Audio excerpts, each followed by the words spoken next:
I loved my time at Bucknell. It was 4 wonderful years. The giver gets more joy out of giving than the recipient. I could always look at this ring and say, look, I did this. I accomplished this.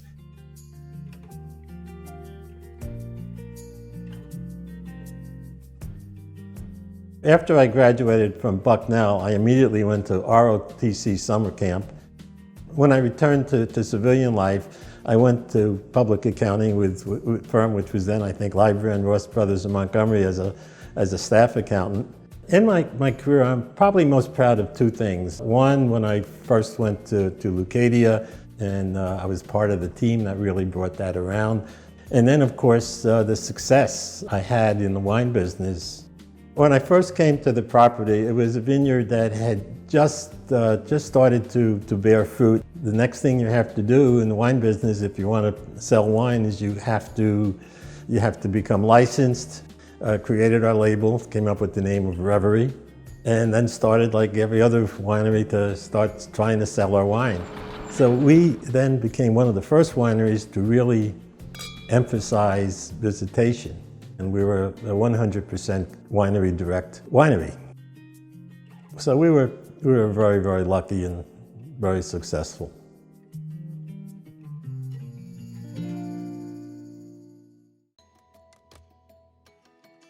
I wasn't at the top of my engineering class, believe me, but I doubt that too many other Bucknell engineering graduates put their degree to the use that I did.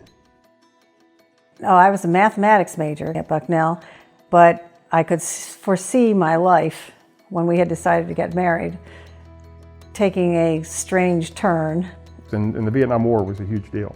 And when I went on active duty, I went to the Army Engineer School at Belvoir. From there, I was kind of an engineer's engineer doing major industrial engineering construction on a worldwide scale. And to be able to succeed at that, I think Bucknell was a big part of that achievement. And then when we came back from being overseas, we were starting our family. We established our scholarship before we ever had a grandson. But it was shortly thereafter our first grandson was born. He had a genetic condition called spinal muscular atrophy and only lived 5 months. So we changed the title of our scholarship to the Owen Brown Memorial Scholarship. Our scholarship now supports students either in the engineering or science field who are interested in research. It just warms my heart to be able to do this. And it's inspiring to see what our support has led to.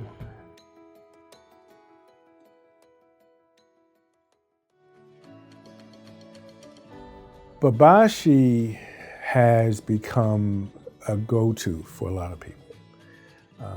Historically, we were sort of in just the HIV/AIDS space.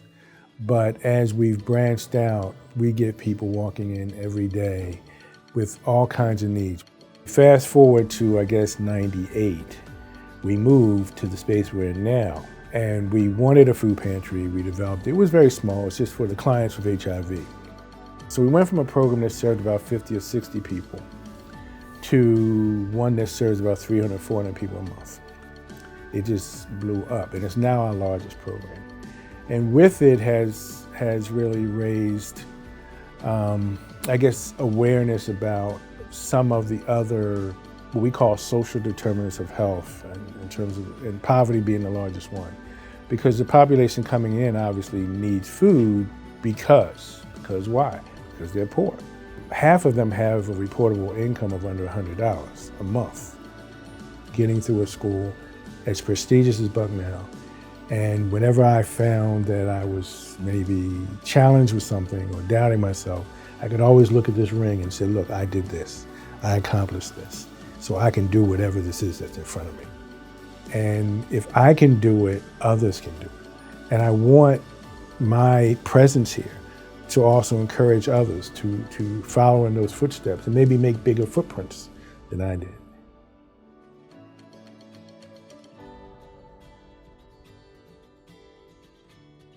It's an identity, I believe.